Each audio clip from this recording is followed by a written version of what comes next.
mes chers amis internautes, bonjour et bienvenue à l'église protestante évangélique Philadelphie. Ici votre bien-aimé, pasteur Célestin Zouga. Je suis toujours dans la joie de partager la parole de Dieu avec vous, mes chers amis internautes. Nous poursuivons notre série de messages que j'ai intitulé « Dieu vous appelle à porter de bons fruits en 2026 et voire même au-delà ». Aujourd'hui, nous abordons la deuxième partie du message que nous avons commencé la semaine dernière et dont le titre était « Comment Dieu nous prépare-t-il à porter de bons fruits ?»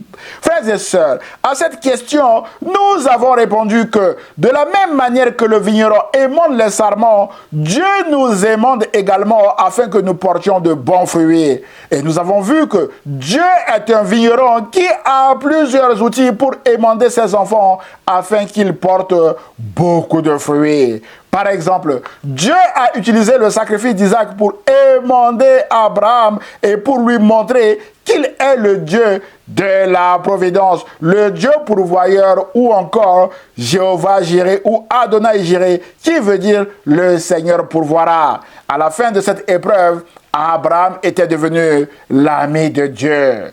Dieu a également utilisé la fournaise ardente pour émonder Shadrach, Meshach et Abednego en Daniel chapitre 3. À la fin de cette épreuve, ces trois hommes ont compris que la fournaise ardente de l'ennemi n'a aucun pouvoir sur eux et ils sont devenus plus prospères dans la province de Babylone. Dieu a également utilisé la souffrance et la mort de la croix pour émonder Jésus afin de l'élever au titre de Seigneur pour l'éternité, mes bien-aimés. C'est pourquoi nous en avons conclu que le dénominateur commun de tous les outils d'émondage de Dieu est qu'ils font tous mal au sarment que nous sommes. Mais à la fin, ils donnent du bon fruit. Et personne n'a le droit de choisir l'outil de son émondage. C'est Dieu et Dieu seul, le vigneron, qui choisit l'outil qui est adapté à chacun d'entre nous, mes bien-aimés dans le Seigneur. Et la bonne nouvelle est que à la fin, nous portons de bons fruits. Voilà la part de Dieu ou encore ce que Dieu fait dans notre processus d'émondage.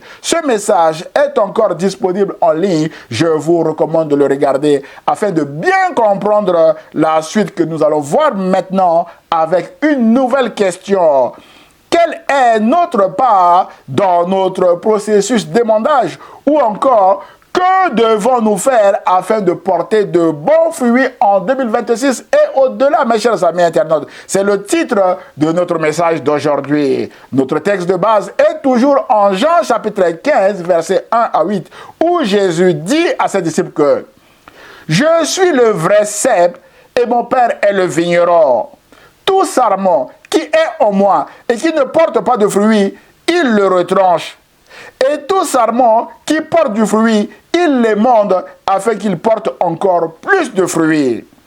Déjà vous êtes purs à cause de la parole que je vous ai annoncée, dit Jésus.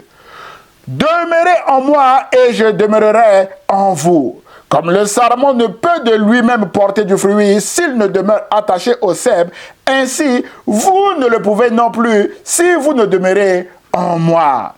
Je suis le cep, vous êtes les sarments. Celui qui demeure en moi et en qui je demeure porte beaucoup de fruits, car sans moi, vous ne pouvez rien faire, déclare Jésus. Si quelqu'un ne demeure pas en moi, il est jeté dehors comme le sarment et il sèche. Puis on ramasse les sarments, on les jette au feu et ils brûlent.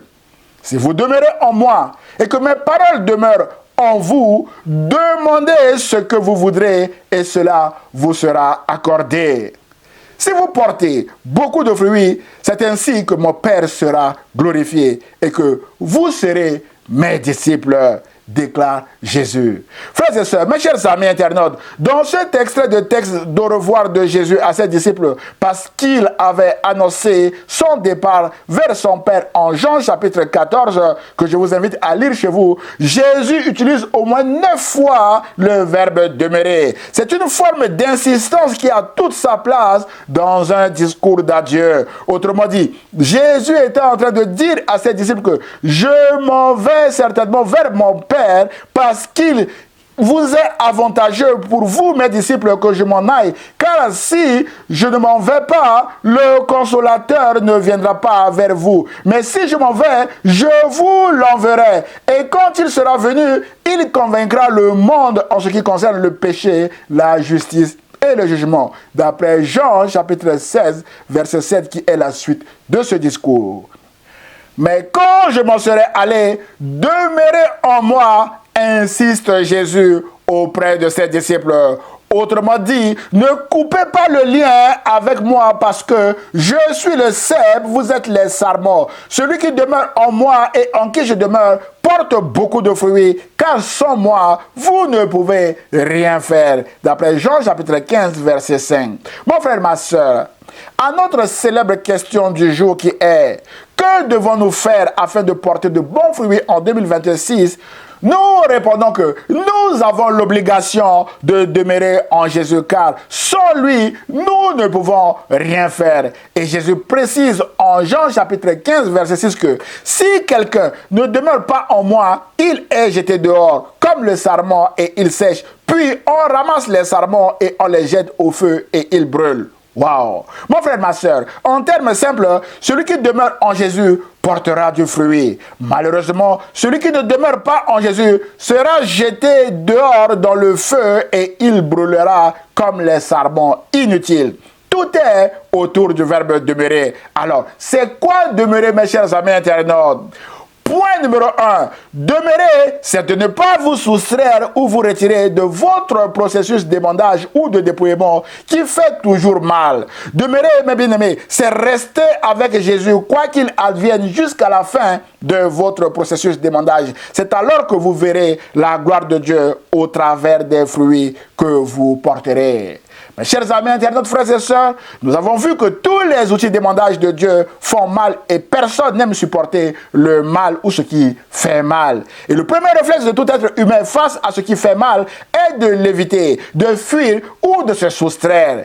Jésus ne veut pas que ses disciples se soustraient de leur processus d'émondage qui est l'ultime chemin pour porter de bons fruits. C'est pourquoi Jésus leur a fait plusieurs annonces et recommandations dans son discours d'adieu, dont celui de la venue du Consolateur qui va suppléer son absence auprès d'eux et qui va les consoler dans leur moment de souffrance. Et 10 jours après son élévation au ciel, au titre de Seigneur pour l'éternité, Jésus a envoyé ce Consolateur. Mes chers amis, frères et sœurs, le Consolateur, encore appelé le Saint-Esprit ou l'Esprit de Jésus, est déjà là. Il est en vous et en moi également. Il est en vous si vous avez accepté Jésus-Christ comme votre Seigneur et Sauveur. Mon frère, ma soeur, peut-être que dans votre processus d'émondage, vous avez perdu votre santé ou vous êtes tombé malade. Le Consolateur est là pour vous convaincre du péché qui est à l'origine de cette maladie, afin de vous amener à la repentance, au pardon de vos péchés et à votre guérison. C'est pourquoi ce message vous encourage à vous examiner vous-même, à demander pardon à Dieu s'il le faut et à demeurer en Jésus qui guérit encore aujourd'hui. C'est alors que vous retrouverez la guérison et vous témoignerez également de la puissance du pardon qui libère et qui guérit.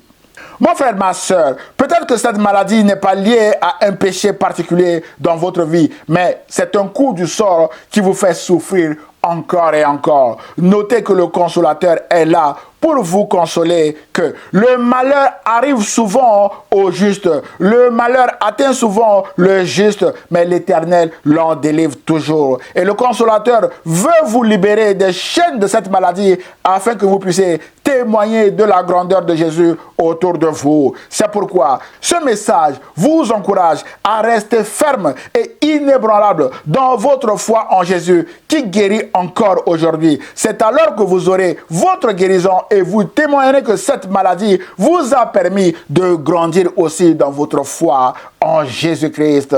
Ce qui sera aussi bien-aimés, un excellent encouragement pour tous ceux qui passeront par cette même épreuve de la maladie à persévérer afin de voir la gloire de Dieu comme vous, mes bien-aimés. Ce message vous encourage à demeurer en Jésus jusqu'à la fin de votre processus d'émondage et c'est alors que vous verrez la gloire de Dieu, mes chers amis internautes.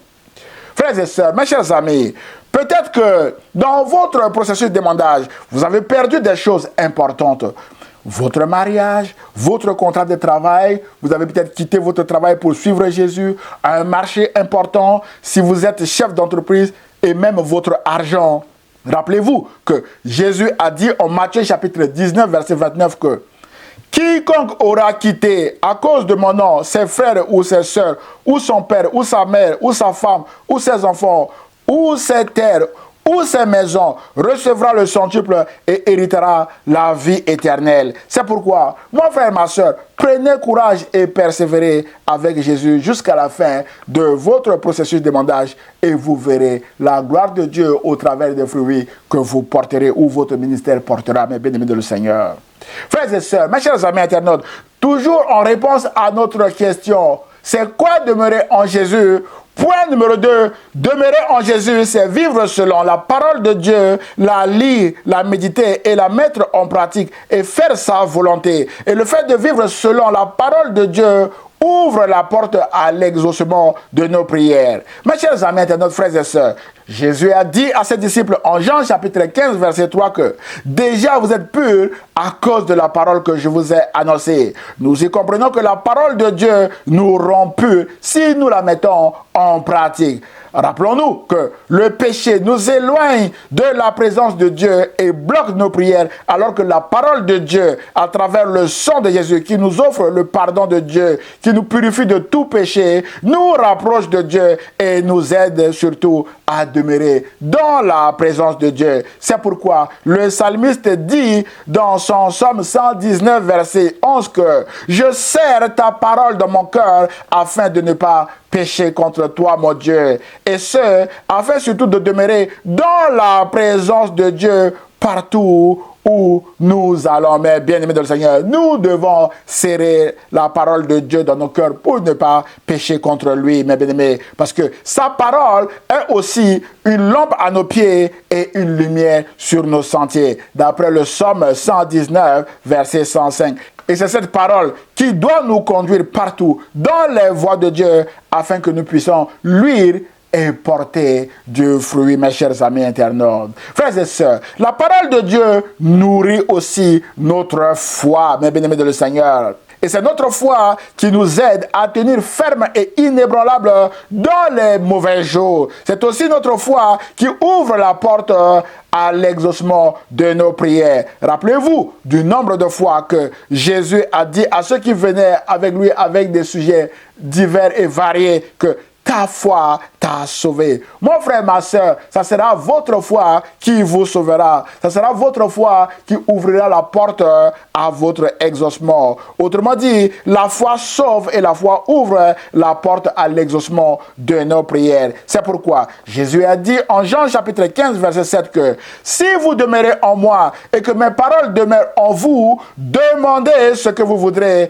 et cela vous sera accordé. Waouh! Voilà les bienfaits, mes bien-aimés de Seigneur, de demeurer en Jésus et de nourrir notre foi par la parole de Dieu et de la mettre surtout aussi en pratique. Mon frère, ma soeur, la parole de Dieu doit demeurer en nous afin que Dieu exauce nos prières. Autrement dit, demeurer en Jésus, c'est marcher fidèlement selon la parole de Dieu. C'est pourquoi nous devons la lire, la méditer jour et nuit et agir fidèlement selon ce qui y est écrit, mes bien-aimés. C'est alors que Dieu nous ouvrira les écluses des cieux afin que nous puissions porter de bons fruits, comme il est écrit en Josué chapitre 1 verset 8 que ce livre de la loi ne s'éloigne point de ta bouche, mon frère, ma soeur. Médite-le jour et nuit pour agir fidèlement selon tout ce qui y est écrit, car c'est alors que tu auras du succès dans tes entreprises et c'est alors que tu réussiras, mon frère, ma soeur. C'est alors aussi que vous porterez beaucoup de fruits en Jésus-Christ. Mon frère, ma soeur, toujours sur d'autres questions, c'est quoi demeurer en Jésus? Demeurer en Jésus, c'est marcher dans l'obéissance à Dieu, comme Jésus lui-même a marché dans l'obéissance à son Père. Jésus a dit en Jean chapitre 4, verset 34 que ma nourriture est de faire la volonté de celui qui m'a envoyé et d'accomplir son œuvre. Voilà notre nourriture également, mes bien-aimés de Seigneur, faire la volonté de Dieu. Et en Jean chapitre 6, verset 38, Jésus a dit que je suis descendu du ciel pour faire non ma volonté, mais la volonté de celui qui m'a envoyé. Et Jésus a dit à son Père, comme tu m'as envoyé, Père, moi également, je vous envoie. Et nous sommes des envoyés de Jésus. Nous devons faire sa volonté. Mes bien-aimés de Seigneur.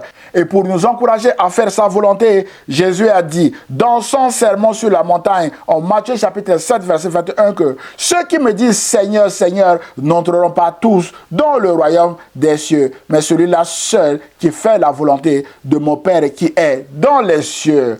Mon frère, ma soeur, l'obéissance de Jésus à la volonté de Dieu l'a conduit jusqu'à la mort de la croix. Mais la bonne nouvelle est que Dieu l'a élevé au titre de Seigneur pour l'éternité. Et Jésus est actuellement assis à la droite du trône de Dieu à cause de son obéissance. Autrement dit, l'obéissance qui est aussi l'ami de l'humilité, parce que il faut de l'humilité pour obéir à Dieu. L'obéissance, mes bien-aimés, élève jusqu'au trône de Dieu. C'est pourquoi Jésus dit à ses disciples en Jean chapitre 15, verset 10 que si vous gardez mes commandements, vous demeurerez dans mon amour. De même que j'ai gardé les commandements de mon Père et que je demeure dans son amour. Vous êtes mes amis si vous faites ce que je vous commande, déclare Jésus. Ainsi donc, mes bien-aimés, tout serviteur de Jésus doit aussi faire la volonté de Jésus et demeurer dans son amour afin de porter du fruit. C'est pourquoi ce message vous encourage à faire la volonté de Dieu pour votre vie si vous la connaissez. Et si vous ne connaissez pas la volonté de Dieu pour votre vie, mes bien-aimés Seigneur, posez la question à Dieu. Seigneur, que veux-tu que je fasse? Et le Seigneur vous répondra. Comme il a répondu à l'apôtre Paul qui fut le premier à poser cette question. Seigneur, que veux-tu que je fasse? Et le Seigneur l'a aidé à faire sa volonté. Toujours en réponse à notre question, mes bien-aimés du Seigneur, c'est quoi demeurer en Jésus? Point numéro 3, demeurer en Jésus, c'est demeurer dans son amour. Jésus a dit en Jean chapitre 15, verset 9 que comme le Père m'a aimé, je vous ai aussi aimé. Demeurez dans mon amour. C'est ici mon commandement. Aimez-vous les uns les autres comme je vous ai aimé. C'est ce discours que l'apôtre Jean reprend dans son épître et va même jusqu'à dire que Dieu est amour, mes bien-aimés. La Bible déclare en 1 Jean chapitre 3, versets 14 à 15 que nous savons, mes bien-aimés, que nous sommes passés de la mort à la vie parce que nous aimons les frères. Celui qui n'aime pas demeure dans la mort. Mon frère, ma soeur, l'amour mène à la vie et la haine, la jalousie et le rejet de l'autre et les choses semblables mènent à la mort éternelle. C'est pourquoi l'apôtre Jean dit en 1 Jean chapitre 4, versets 7 à 19 que bien-aimés, aimons-nous les uns les autres car l'amour est de Dieu. Et quiconque aime est né de Dieu et connaît Dieu. Celui qui n'aime pas n'a pas connu Dieu car Dieu est amour. Personne n'a jamais vu Dieu, dit l'apôtre Jean. Si nous nous aimons les uns les autres, Dieu demeure en nous et son amour est parfait en nous. Voilà comment demeurer en Jésus, mes bien-aimés. Toujours en réponse à notre question, mes bien-aimés, c'est quoi demeurer en Jésus? Quatrième et dernier point, demeurer en Jésus, c'est confesser que Jésus-Christ est le Fils de Dieu. Frères et sœurs, l'apôtre Jean déclare en 1 Jean chapitre 4, versets 13 à 14 que nous connaissons que nous demeurons en lui et qu'il demeure en nous en ce qu'il nous a donné son esprit. Et nous avons vu et nous attestons que le Père a envoyé le Fils comme sauveur du monde. Celui qui confessera que Jésus-Christ est le Fils de Dieu, Dieu demeure en lui et lui en Dieu. Mon frère, ma soeur, peut-être que vous ne connaissez pas encore Jésus. Notez que Jésus est le sauveur du monde. Sans Jésus, vous ne pouvez rien faire et vous n'avez pas la vie éternelle. C'est pourquoi ce message vous encourage à accepter Jésus-Christ comme votre Seigneur et Sauveur. C'est alors que vous porterez démérer du fruit de la vie éternelle dans ce monde-ci et aussi dans le monde à venir, comme il est écrit en Jean chapitre 3, verset 36, que celui qui croit au Fils a la vie éternelle, et celui qui ne croit pas au Fils ne verra point la vie, mais la colère de Dieu demeure sur lui, mes bien-aimés. Et en 1 Jean chapitre 5, verset 12, que celui qui a le Fils a la vie, celui qui n'a pas le Fils de Dieu n'a pas la vie. Donc pas de fruits en dehors de Jésus. Alors, mes bien-aimés dans le Seigneur, choisissez la vie en Jésus-Christ afin de vivre éternellement avec lui dans le royaume de son Père. En conclusion de notre message d'aujourd'hui, mon frère, ma soeur, Jésus a dit en Jean chapitre 15, verset 5 que « Je suis le cep et vous êtes les sarments. Celui qui demeure en moi et en qui je demeure porte beaucoup de fruits, car sans moi, vous ne pouvez rien faire. » Et au verset 16, Jésus dit que ce n'est pas vous qui m'avez choisi, mais c'est moi qui vous ai choisi. Et je vous ai établi afin que vous alliez et que vous portiez du fruit, et que votre fruit demeure, afin que ce que vous demanderez au Père en mon nom, il vous le donne, déclare Jésus. Voilà la célèbre promesse de Jésus pour nous, mes chers amis internautes. C'est pourquoi ce message vous encourage à aller et apporter de bons fruits, mes chers amis internautes, tout en demeurant en Jésus. Que Jésus nous aide tous à demeurer en lui, malgré la souffrance de notre émondage, afin de porter du bon fruit en 2026 et voire même au-delà. Voilà le message que le Seigneur a mis sur mon cœur, que je viens de partager avec vous, mes chers amis internautes. Prions le Seigneur. Seigneur Jésus, je prie pour mon frère ou ma soeur qui vient de regarder ce message. Je prie afin que tu puisses aider mon frère ou ma soeur à porter beaucoup de fruits en 2026, voire même au-delà, car sans toi, il ou elle ne peut rien faire. Et je prie au nom de Jésus-Christ, et l'Église protestante évangélique de Philadelphie répond Amen. Frères et sœurs, mes chers amis internautes, si vous avez été bénis par ce message, merci de le liker et de le partager à vos proches afin de les bénir également. Pour nous connaître, merci de visiter notre site internet églisephiladelphie 78500.com. Vous pouvez nous envoyer via ce site vos sujets de prière à églisephiladelphie 78500@gmail.com. Vous avez tous les liens en bas de cette vidéo pour nous soutenir et pour nous contacter. Nous aurons le plaisir de vous répondre et surtout de prier pour vous. N'hésitez pas de vous abonner à notre chaîne YouTube ou à notre page Facebook afin de recevoir des alertes sur nos prochains messages. À dimanche prochain à 10h sur la page Facebook ou sur la chaîne YouTube de l'Église protestante évangélique Philadelphie. Et ce, si Dieu le veut. À très bientôt mes chers amis internautes. Au revoir.